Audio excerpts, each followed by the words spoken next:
Mm.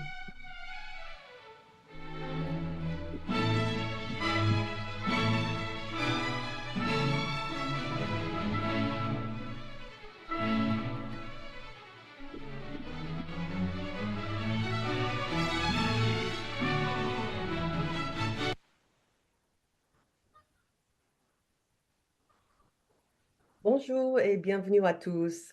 My name is Patricia Kim. I'm the Senior Director of Development at the Friends of the Domaine de Chantilly, and it is my great pleasure to welcome you all to the making of the Condé Museum at the Château de Chantilly with my favorite curator and museum director, Mathieu Deldicque.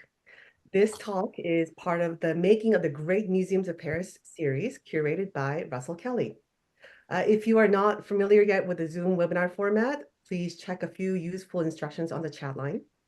Please note that we will also send you a recording a few days after each talk in this series. This program is presented in partnership with the Alliance Française de Chicago and the Alliance Française Miami Metro, with communication support from the American Friends of the Louvre, the American Friends of Versailles, the Friends of the Domaine de Chantilly, French Heritage Society, and the Federation of Alliance Française USA. Before we begin, I would just like to say a few words about the Friends of the Domaine de Chantilly. Our organization was created in 2015 to raise awareness and financial support for Chantilly.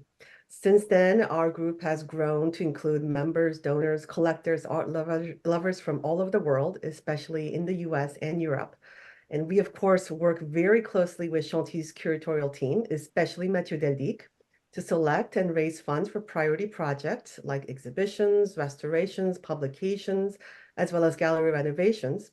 And we also organize exciting events like visits to Chantilly, other historical sites, lectures with experts, and an annual gala dinner in the chateau.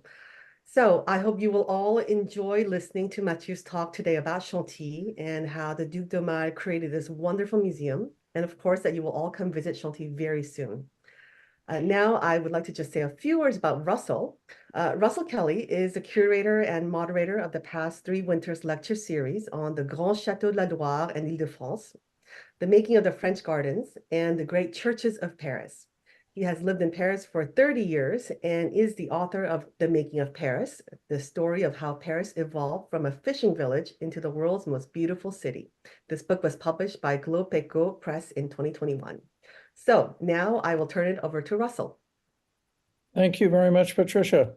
It's my pleasure today to welcome our speaker, Mathieu Deldicque. Mathieu graduated from the École nationale des chartes, the National School of Charters in Paris in 2011, and then from the École nationale du patrimoine, the National School of Heritage, also in Paris, 2 years later in 2013.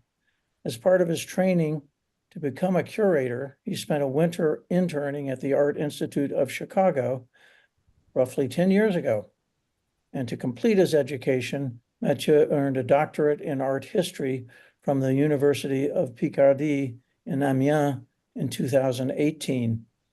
While studying for his doctorate, Mathieu joined the Musée Condé as curator and assistant to its director, Nicole Garnier, in July 2015.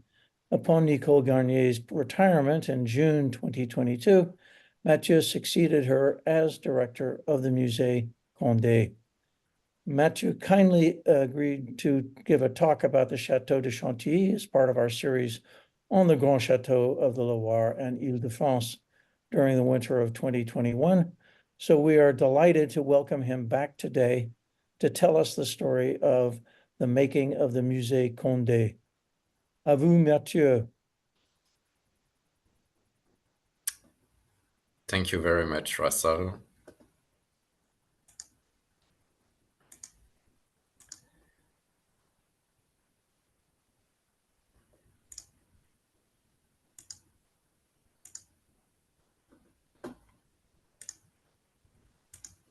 Here it is.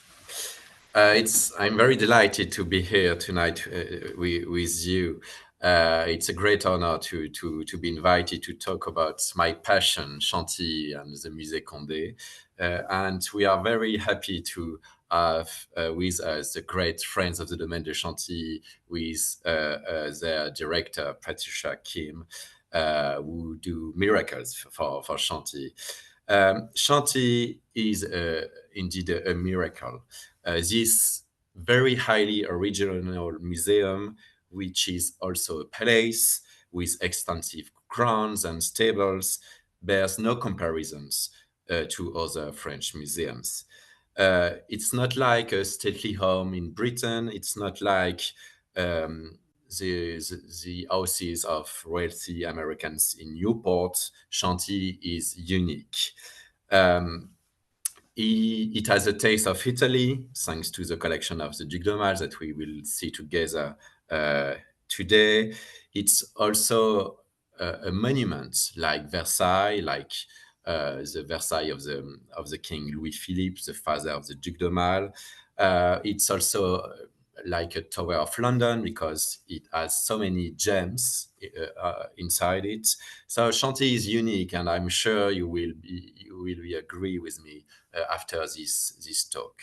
This museum called Musée Condé has a very long history, actually. It began roughly in the 13th century, and several families were lords of Chantilly, families very close to the French royal power. And during the 15th and 16th century, a family called the Montmorency family was at Chantilly. And the most important figure and character of this family is called Anne de Montmorency. Anne is not a woman, it's a man, as you can see here. And he was a constable of the King of France, Francis I, so the chief of army. And he's the one who placed Chantilly on the map. He was a great patron of art.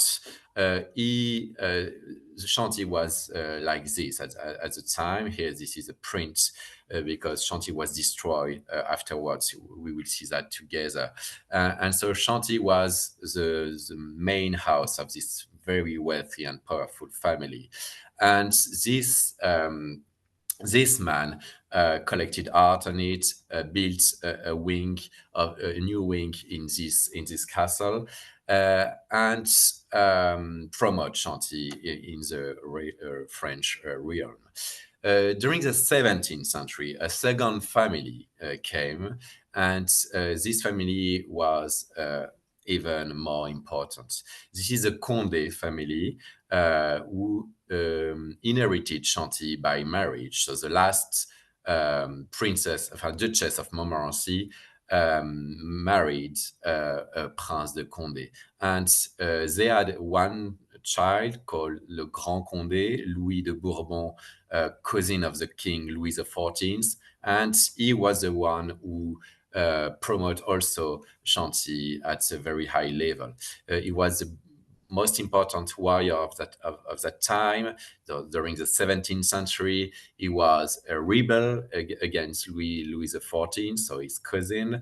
But he was the one who gave Chantilly its splendor, its grandeur, thanks to a very famous gardener called André Le Nôtre, the gardener of Versailles, and the Grand Condé, so the Lord of Chantilly, in the 1660s, 1670s, called him to create this majestuous landscape of the French gardens with this very typical thing at Chantilly that you can see at Versailles, for instance. There are plenty of water at Chantilly, and you can see here you have the middle, a middle of water and a middle of lawns, and with these fabulous basins called the mirrors, so les miroirs d'eau, that reflect the sky on it, with this fabulous landscape of green and blue. So, and Chantilly was the most important and favorite garden of André Le Nôtre, and still nowadays it's one of our prides.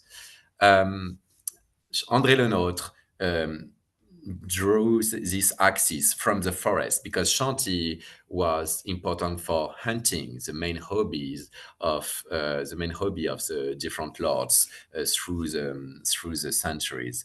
And here you can see the axis coming from the forest climbing through a terrace and then going down into the French gardens. And you can see the very unusual shape of the chateau on the left side. So the shape of the chateau was a medieval one, and all the Chantilly lords respect that original shape. And it's nowadays a very typical and famous silhouette, not very classical like Versailles, for instance, but quite charming, as you can see.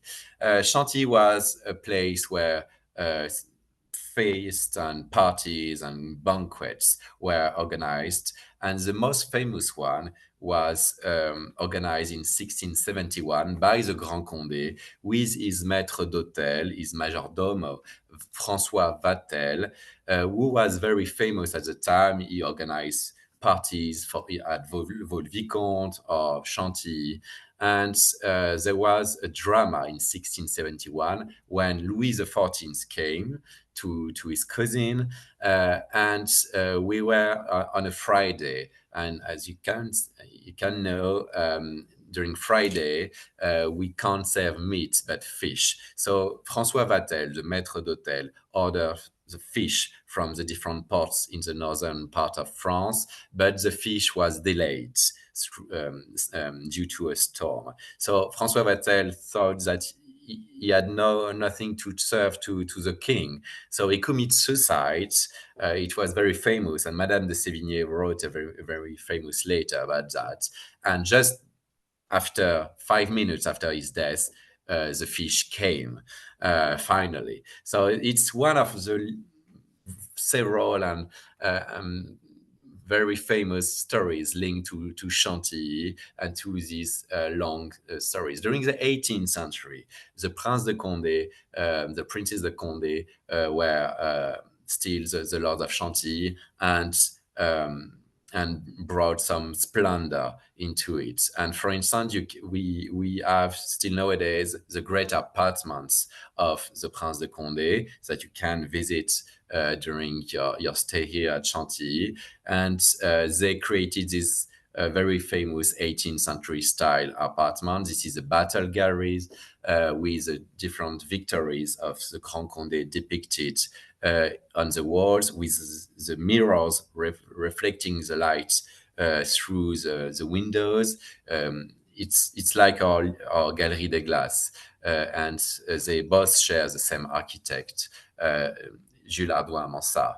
On the left, you have the Grand Condé with his son, and on the right, you have Louis-Henri, the great-grandson of the Grand Condé. He was prime minister of Louis XV. He was a great patron of art, a lover of horses, of huntings, and he's the one who transformed Chantilly into a 18th century palace. So you can see here a depiction of the chateau during his lifetime. And so he created this enfilade of Rococo style paneling rooms. This is a bedroom of Louis-Henri, so of this Prince de Condé, dated from the beginning of the 1720s. And he's the one who created this very famous decor called the Grand Singerie. So it's a monkey room, so with a decor of painted monkeys from the floor to the ceiling, monkeys depicting the activities of the Prince de Condé. It was painted in 1737 by Christophe Huet, and it's very famous because we have two at Chantilly, and only 4 survived in France. It was very fashionable at that time. The monkey was linked with Asia. There was this fashion of Asia, of chinoiserie in France at that time. And so the monkey room was a very popular fashion in the aristocratic families. So here you have 2 panels of these very famous monkey rooms. And the monkey rooms, here this monkey room depicted the different continents known at the time. On the left you have America with the feather on the crown of these ladies, with some monkeys as servants serving the lady. And on the right, you have a depiction of Africa with an alchemist in his cabinet with two monkeys, one painting on a porcelain, the other one painting on a fabric, because Chantilly has at that time a manufacture of fabric and another one a manufacture of porcelain. Here's two other details, and on the left you have a depiction, a self-portrait actually, of the painter Christophe Huet himself. Downstairs, in the apartments of the Duchess, of the Princesse de Condé, you have a monkey room also, 2 years earlier of 1735 by the same painter, but you can see female monkeys with the activities of the Princesse de Condé, so such as hunting, such as eating some Chantilly cream, so very charming and rare decor. The same Prince de Condé, Louis Henri, so in the 1720s, 1730s, built this majestuous and very enormous building called the Great Stables. These are the stables, the most important and the largest ones in Europe.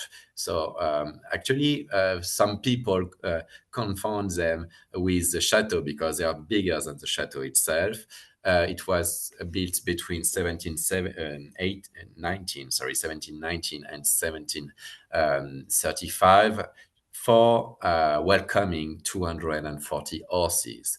And these horses were used mostly for huntings in the forest, in the large forest of Chantilly. So you can see it's a real palace for horses with beautiful sculptures. And inside, we still nowadays have a company of an equestrian company that provides shows through the years. So it's really magical.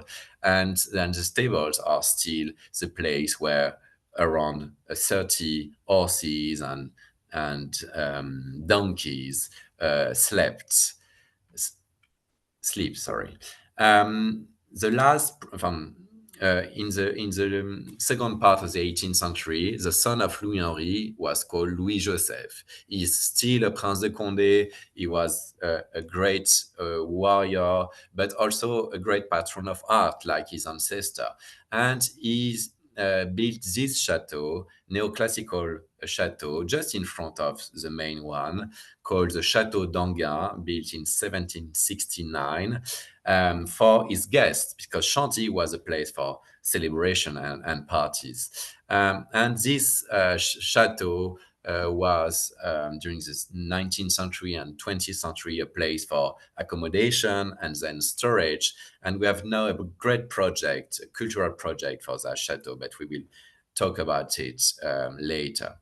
At the end of the 18th century, Chantilly was a very pleasing place where every royals of Europe came, lots of artists, writers, and the Prince de Condé built a very charming hamlet in a garden called the Anglo-Chinese Garden, built in the 1770s. And this hamlet is very famous because you had at the time 7 little houses, like from the countryside, from the Normandy countryside, actually. But inside these little farms or little houses, you had, as you can see here in this drawing, like princely apartments with fabric, with furniture, with boiserie and sofas and so on. So it was a place where the Prince de Condé and his guests can have a rest, have some Chantilly cream, can listen to some music. So this very charming French art de vivre from the time of Marie Antoinette, and Chantilly was a very important place for that that kind of activities. So we are currently we have a project of developing that hamlet, of restoring the inside of these houses. And so we are looking for sponsorships for that nowadays. The French Revolution, obviously, was very important and damageable at Chantilly. Here you can see the French Revolution Army in 1789, confiscating the cannons, the weapons, and then they confiscated the collection, the furniture of Chantilly, and finally they destroyed this main chateau here at the center. Only the Renaissance wing on the left survived from the revolution.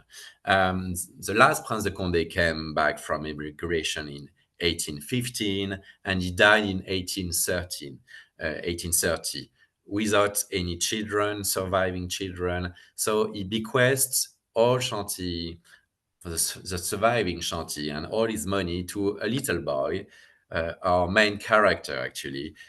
He was only 8 years old. He was very promising, a great pupil, very well educated. He's called the Duc d'Aumale, Henri d'Orléans. He was the fifth son of the king at that time. The king was Louis-Philippe. He was our last king. And so the Duc d'Aumale was the main and the richest heir of that period. He got famous with a victory in Northern Africa against Abdelkader, the Emir Abdelkader, when when the French colonized Algeria. So he was a great military. He fought against Abdelkader, and then he chose a princess, and this princess is here on the right. She was a Napolitan princess with heir from two families, the Habsburg from Vienna and the Bourbon Sicile from Naples. She is Marie Caroline, and she became the Duchesse d'Aumale. And this very happy couple was the lord of this chateau. So you can see this little chateau, very small, coming from the French Revolution, and they decided to settle here, and they asked a very famous decorator of the time called Eugène Lamy, who was the decorator of the royal family, to refurbish the remaining chateau for this new couple, and we still have these rooms still survived. They were very recently conserved and restored through and thanks to the Friends of the Domaine de Chantilly, and we are so grateful for that. So it was refurbished and restored from 2016 to 2019.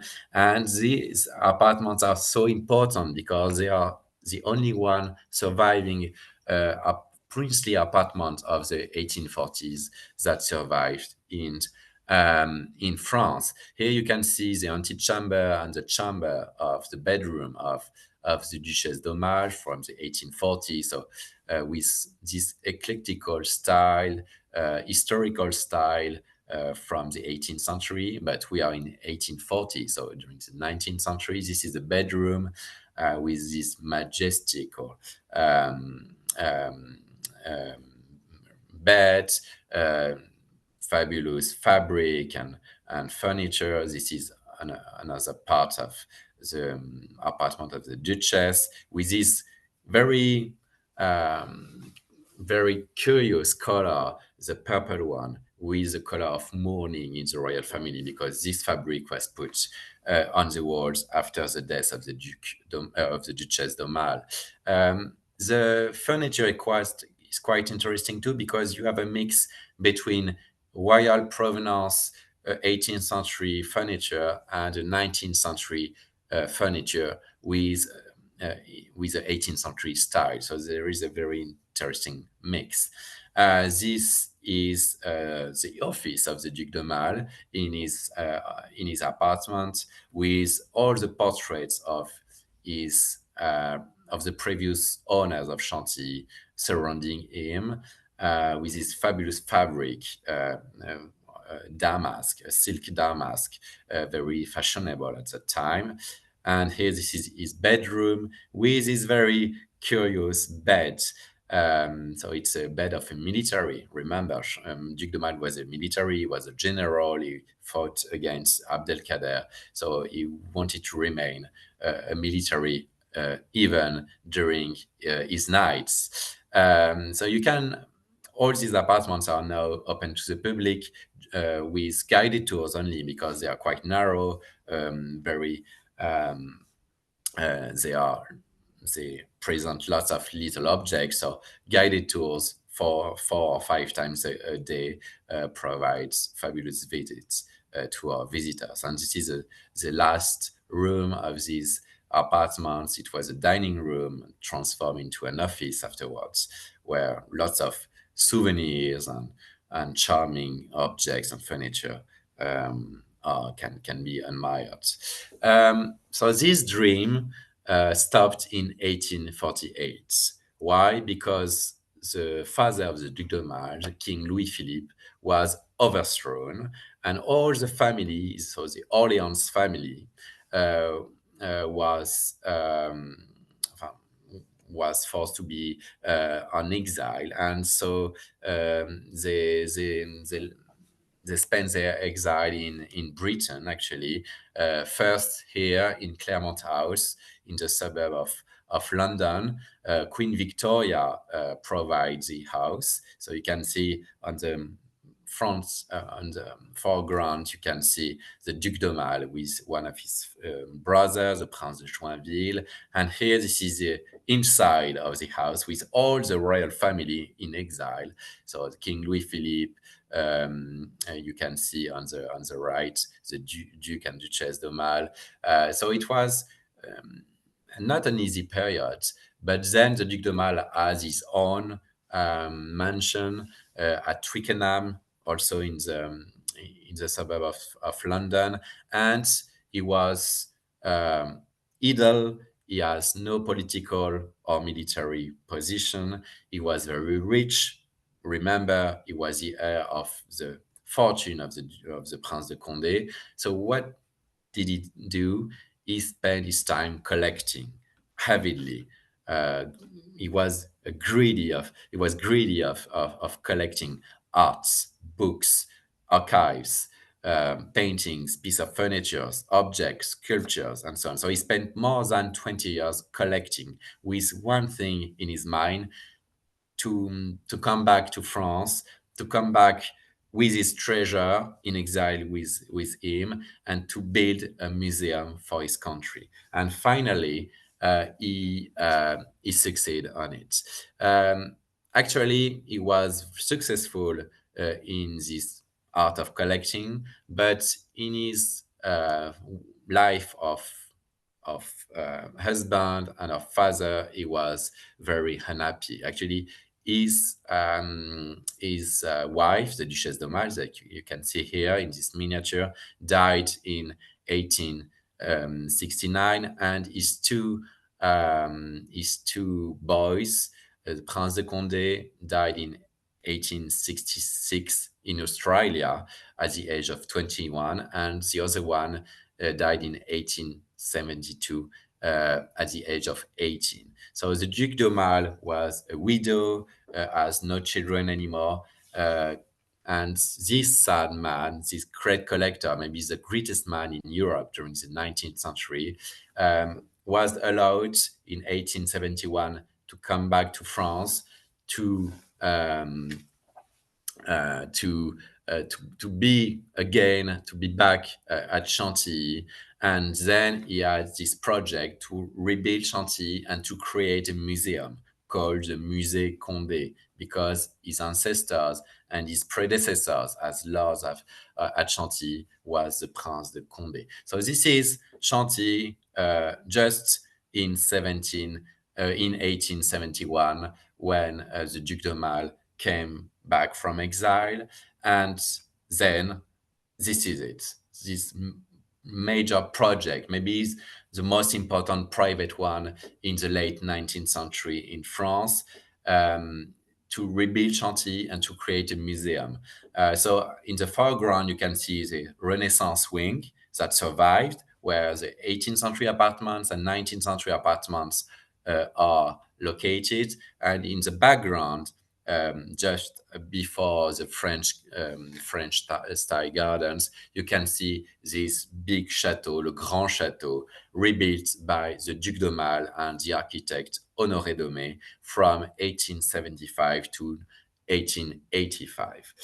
So this is a very uncommon chateau in the style of Renaissance, as you can see, but inside it was very modern, with modern heating, modern lighting, modern style of hanging, and so on. So this is the main courtyard with a chapel where the Duc d'Aumale built a memorial for the Montmorency and the Condé families. And then inside the chateau, he has this very important project and this really visionary project for the collection. This is the main library. We have a major project also to restore this library because the conservation condition are not sufficient. And here you have 20,000 books, very rare books and manuscripts kept and visible to every visitor of Chantilly. Actually, Chantilly has the most important library in France after the National Library in Paris, and it's thanks to the Duc d'Aumale. And every 4 months, we organize exhibitions where we display manuscripts, rare books, printed books, and archives in the cases in the middle of this library. The Duc d'Aumale was so greedy for books that he asked his architect Honoré Daumet to create another library downstairs. So it's a secret one because it's not open to the public. It's just open to sponsors and very private visits. It's called the theater library because it used to be a theater just after the revolution, and the Duc d'Aumale transformed it into a library. It's with more common books, or 17th, 18th, and 19th century books, but on the middle, in the center of the room, you have the collection of drawings, 4,000 of old master drawings with very high level quality, and 5,000 prints. The main project was to display the painting collection, and Chantilly is very famous for this particular hanging. You have here a view of the main painting gallery, and here you have the 2 walls of it. This hanging is the same as the Duc d'Aumale's life during the Duc d'Aumale's lifetime. It was decided by the Duc d'Aumale, and in his will, he forbade to change anything in this hanging. So it's quite spectacular, particular, and Chantilly is like a travel through history and through the history of taste, thanks to this very strict will. So we can't change the hanging, and we can't lend the collection outside of Chantilly, of the Musée Condé. So it's our specificity, it's our identity also, and it's our pride. So this testament is quite famous, and thanks to them, Chantilly provides a very unique atmosphere to every visitor. Here you have the 2 walls of the main gallery. On the top level, you can see the French wall with the Italian wall, sorry, with Nicolas Poussin. He was a French artist, but mostly active in Rome. You have the Carracci of the Palazzo Farnese in Rome. You have Guercino, Guido Reni, Raphael, and in the upper level, you have the French wall with great French portraits of Champagne with the cardinals of Richelieu and Mazarin. You have some 18th century paintings by Nattier, by Drouet, but also 19th century ones by Delacroix, by Decamps, and a very charming Corot finishing this wall. But we have many galleries, and we have a whole project of uh, improving lighting and restoring the collection. This is here the Santuario. So this is a sanctuary for small treasure, small size treasures of painting and illuminating parchments. And here on the center, you can see you can imagine a painting by Botticelli and Filippino Lippi, and on the both sides you have two Raphael, the Three Graces, and another one. One of the rooms that I loved is a tribune. It has the shape of the tribune of the Uffizi in Florence, and here the Duc de Mal display some of his most valuable treasures, such as the Renaissance one of Fra Angelico, of Titian, of Botticelli, such as also the 19th century ones. And here you can see on the right the Ingres collection, the paintings of the collection with a self-portrait, very famous one, or Madame Duvaucet's Mona Lisa of Ingres. Another wing that we are currently restoring, thanks to the friends of the Domaine de Chantilly and other sponsors, like les Amis du Musée Condé. Here you have a view of the Italian cabinet, and we can go very quickly through some of the masterpieces of Chantilly. Chantilly has the most important collection of paintings in France for all masters, most important one after the Louvre. And it's thanks to one man, a private collection. It's very a miracle. It's stupendous. Here, for instance, you have a Fra Angelico on the left, a Sacetta on the right. One of our muse, one of our treasure is this fabulous portrait of Simonetta Vespucci, the muse of Botticelli. Here she's depicted by Piero di Cosimo in the 1480s. She was a lover as a mistress of Giuliano de' Medici, and she was the most important, most beautiful, prettiest woman in Florence of the late 15th century, but she died very young. So she became like a goddess, like a myth. And here she is depicted just after her death, and she's looking at a dead tree. So this is the symbol of a very sad destiny, but it's a very charming and amazing portrait. Here it's one of our most valuable treasure, the Raphael Three Graces. It's it's a marvel of harmony, of of eroticism also. And Raphael was only 19 when he painted this small treasure. And here you have the two other Madonnas by Raphael of the collection. Chantilly is a refuge. It's a very important museum for Italian paintings and Renaissance paintings, as you can see. Here you have a very large painting by Annibale Carracci from the Palazzo Farnese in Rome. It was from the ceiling of the Palazzo Farnese. Here, this is a French primitives by Enguerrand Carton, very French, very important 15th century painter. And Chantilly is famous for his 16th century French paintings by Jean and François Clouet.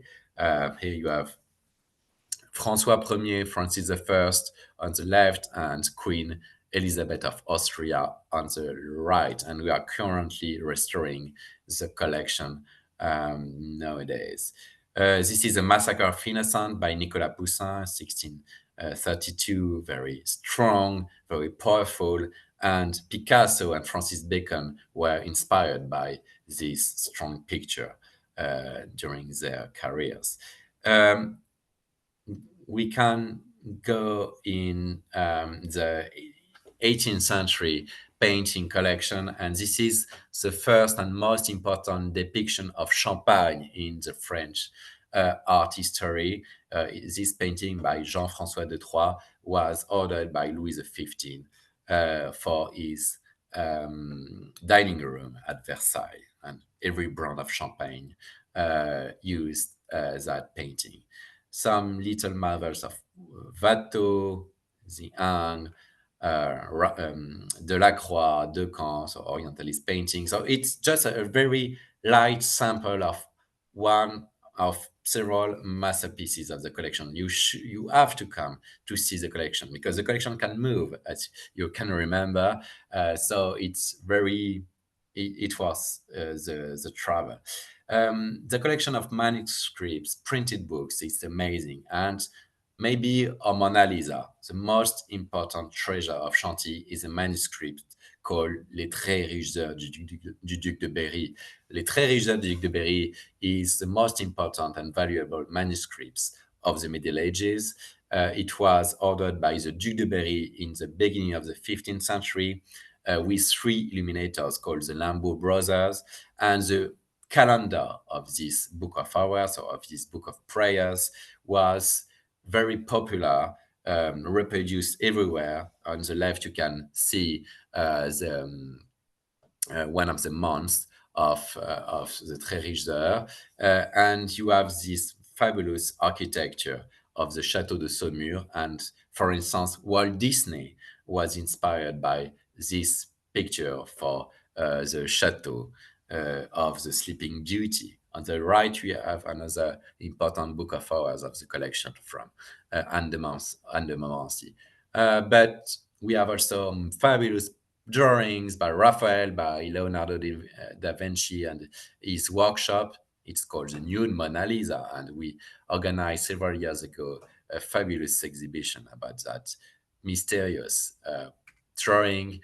Here, this is the drawing of Michelangelo, inspired by antiquity and Masaccio, but also Watteau. We have more than 300 Clouet drawings from the French Renaissance, fabulous collection of 19th century photographs, but also sculpture. This sculpture is amazing. It's the monument for the unborn heures of the Prince de Condé from the 17th to the 19th century. It's a very important Baroque monument in our chapel. The gems with the miniatures, with the porcelain, the enamels, but also the furniture, the piece of furniture. This is the cabinet, Swedish one given by the Swedish king in 1774 to the Prince de Condé, and it was used to welcome the collection of stones, of precious stones of the Prince de Condé. It's a marvel. But the most important one is this one. This is the commode of the bedroom of Louis XVI at Versailles, just before the French Revolution. It's one of the most important piece of furniture of French art of cabinet making, and it's one of our marvel purchased by the Duc d'Aumale to refurbish the apartments, the empty apartments of Chantilly. We have a very dynamic activity of acquisition, restoration, exhibition, publications through sponsors, and thanks to, for instance, the Friends of the Domaine de Chantilly. This is one of our most recent acquisition. This is a little sketch, very charming and important, of Baudry, and it's a sketch preparatory for one of our painting by Baudry. So the sketch is on the left, and the final painting is on the right. It was a Baudry purchased by the Duc d'Aumale for a decor for the dining room of Chantilly. We have a huge collection of porcelain, 18th century porcelain, because Chantilly had a manufacture during that century. And so we usually bought important pieces of 18th century soft base Chantilly porcelain, such as this wolf that we purchased on last December, or these two cows. It was used for keeping the cheese, actually. And one of our pride, actually, is this painting that we purchased in last June, actually.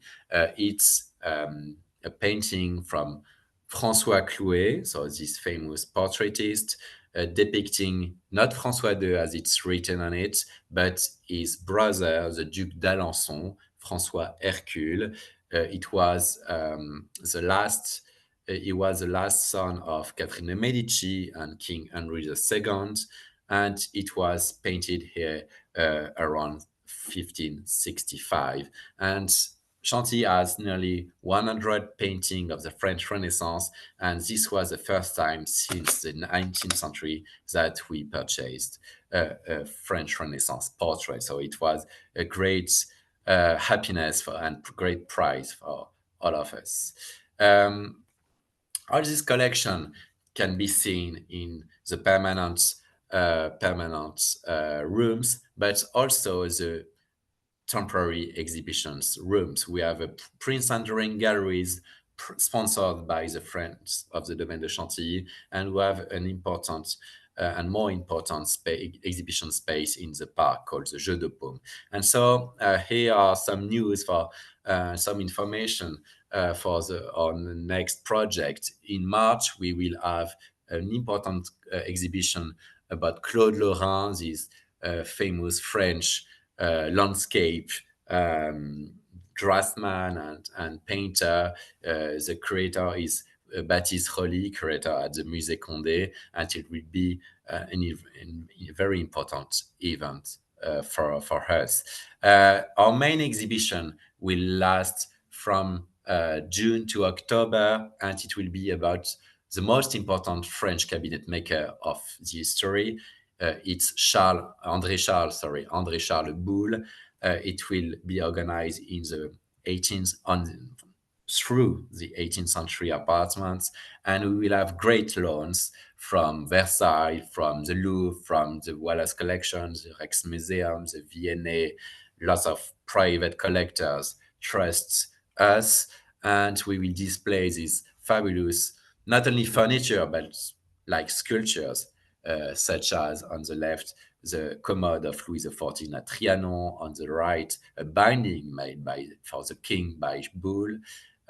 So it will be a very important and great event from June to October.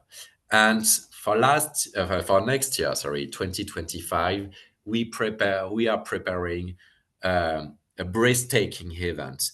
We will display for the first time for decades the Très du Duc de Berry.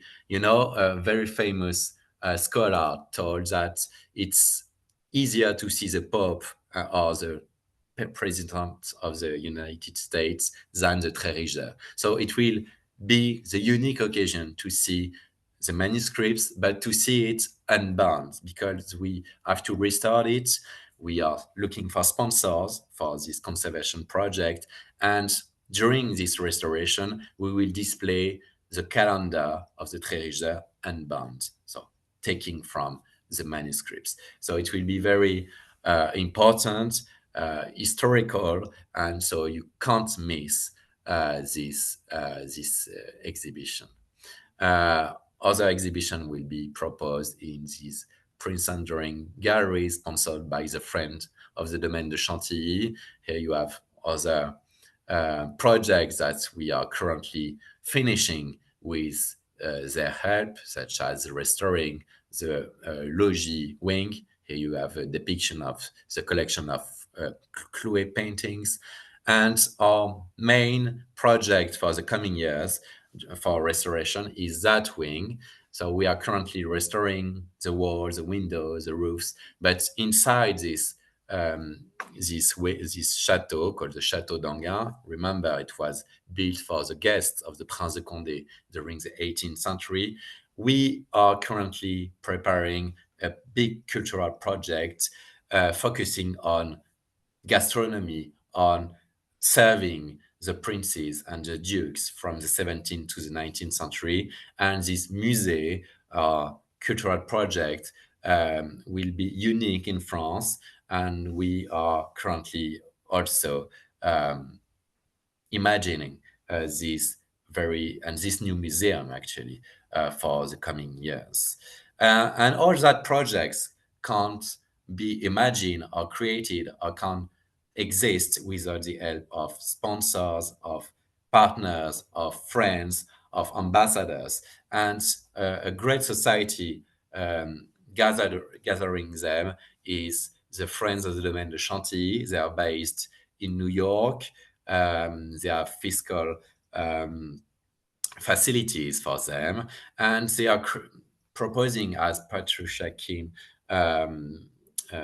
mentioned, they are proposing visits, special events, annual galas, and you can see here some magical parties and nights that we organize with them. So, and I think we will share the links to become a member. So thank you very much for your attention. I look forward to welcoming you at Chantilly. As you can see, there's so many things to see, to admire, and yes, be sure and don't forget that Chantilly is one of our most important museums in France. Thank you very much.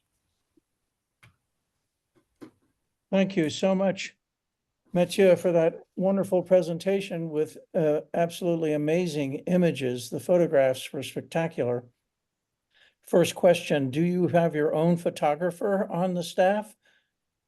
No, we have independent photographers, and yes, some of them are very talented, as you can see, yes. Yeah, well, both the Zoom images that you showed us at the beginning, which really show the spectacular layout of Lenote's garden, that was dramatic, and then the images of the individual objets d'art and paintings were also spectacular. And what a story about this one man's collection. The Duc d'Aumale in 20 years amassed this gigantic collection. And then when he returned, as you explained, he devoted himself to building the Grand Chateau to house the collection. Exactly. And he bequeathed all of that. I forgot to say it. So he had no heir, as you remember, and he bequeathed all of that to the Institut de France, which is an institution, very important and old French institution, which rules the Académie française, Académie des Beaux-Arts, Académie des Sciences, Sciences morales et politiques, and des inscriptions and belles-lettres. So to a very stable French institution, he wanted to bequeath to his country through this institution. That is an interesting choice, because I gather he was a member of the Institut Français himself. When we have had other talks from museums, which are national museums, Versailles, the Louvre, Cluny, with city museums like Carnavalet, but this is the first from the Institut Français. Institut de France. Institut de France, pardon. How does that affect how you run the museum, being really independent from these two giant structures? Exactly. Actually, so Chantilly, all the domain is a public one. So we belong to every citizen, but we are not funded by the French Ministry of Culture. So we have to be self-sufficient. We have to fund our money, our budget for projects. That's why we are quite dynamic with sponsorship, with having ambassadors, with gathering friends to promote and protect this jewel. Okay. Does the Institut de France provide funding? Yes, yes, but it's also a challenge to find more. Okay. What is the relationship between the Musée Condé and the Aga Khan? So for 15 years, His Highness Aga Khan created a foundation to help Chantilly to preserve and restore Chantilly, because before him, Chantilly was a bit in trouble. The condition of the buildings was very weak, very fragile. So for 15 years, the Aga Khan ruled Chantilly. It was a temporary mission given by the Institut de France.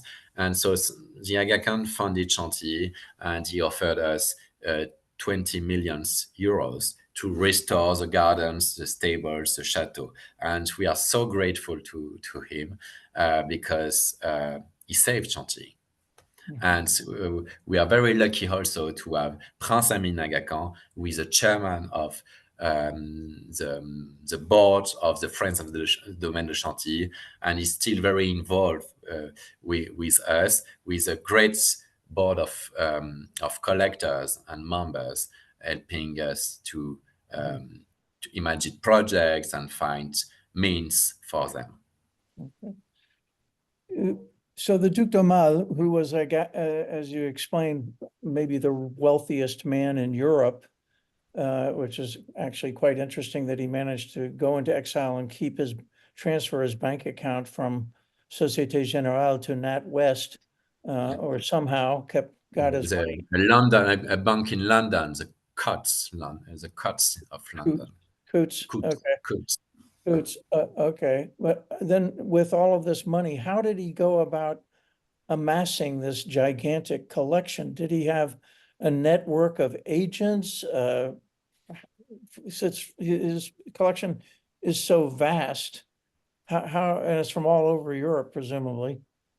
So how did he do it? He had advisors, like every big collectors. So he had advisors in the field of art markets, such as Colnaghi, the dealer Colnaghi in London during the 19th century.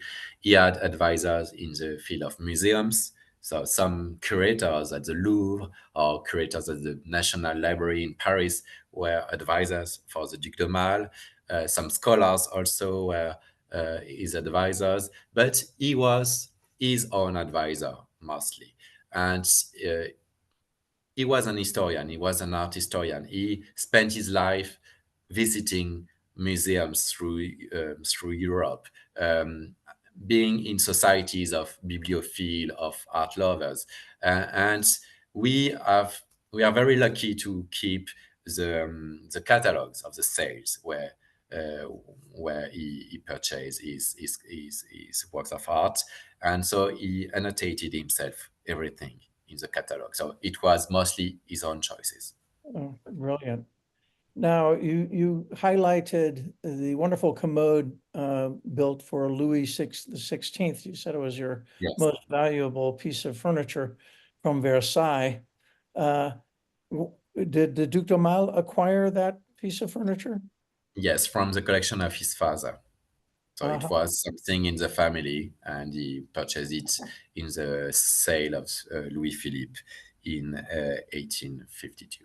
Mm-hmm. Has Versailles contacted you about that? The Chateau de Versailles contacted you about returning the commode, perchance? No, because it's forbidden. Thanks to the will of the Duc d'Aumale, we can't lend the collection, we can't change the hanging. So it's a great thing, actually. And we are we have a strong partnership with Versailles, and it's good also for Versailles to have some pieces of furniture in other museums and chateaux. So yes, it's not possible, but Versailles are aware of it, is aware of it, and maybe happy of it. Okay. Excellent answer.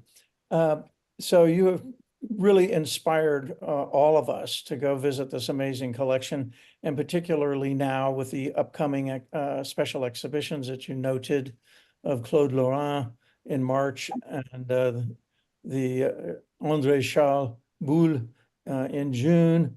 And when will the Les Très Richard du Duc de Berry In manuscript? 2025, in June 2025. So you have to book your flights. Okay, something to plan ahead for. Yeah. So could you please, just in one final question, tell us the best way to get to the Château de Chantilly from Paris? Actually, it's very easy. It's easier to come to Chantilly than going to Fontainebleau or Versailles. You have a train at the Gare du Nord. It's 23 minutes. So it's very, very quick.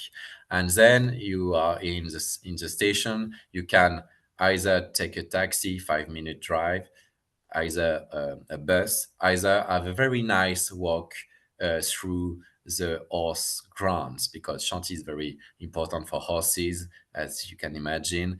And so you have a 25 minutes promenade coming from the station to the chateau. Perfect. And I I recommend that walk. It's a delightful walk. Yes. A great way to get into the mood of the chateau and the museum. So thank you so much, Mathieu, for that excellent presentation. And we'd like to also thank our partners for their support in this series, and to our participants for attending today's talk. And we hope to see you next week, February 22nd at 12 noon Chicago time, 1 p.m. Miami time, 7 p.m. Paris time, for the seventh and final episode in this winter's museum series, when Sophie Much will tell us about the making of the Decorative Arts Museum in Paris. So, au revoir until then, and thank you, Mathieu. Thank you. See you soon.